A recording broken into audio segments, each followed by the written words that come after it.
আজি মই চিকেন বনালোঁ। আধা কিলো চিকেন আনিছিলোঁ ব্ৰইলাৰ, তাকে আলু দি বনালোঁ, কিয়নো ল'ৰা ছোৱালী হ'লে আলু খাই ভাল পায়। মাংসত দি আলু খাই সিহঁত দুটাই খুব ভাল পায়। মাংসটো বেছি নাখায়েই, কলিজিকণ খায় আৰু মাংস চাংস তেনেকৈ নাখায়। আলু খায় দুইটা, সেইকাৰণে আলু অলপ দিলোঁ, আলু অলপ বেছিকৈ দিলোঁ।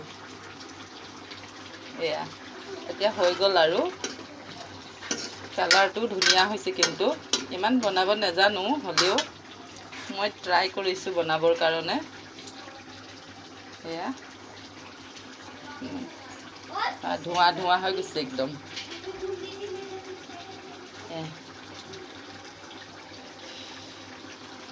এইয়া চাওক, এয়া ইমান ধুনীয়া ৰং হৈছে, ৰংখিনি বহুত ধুনীয়া হৈছে।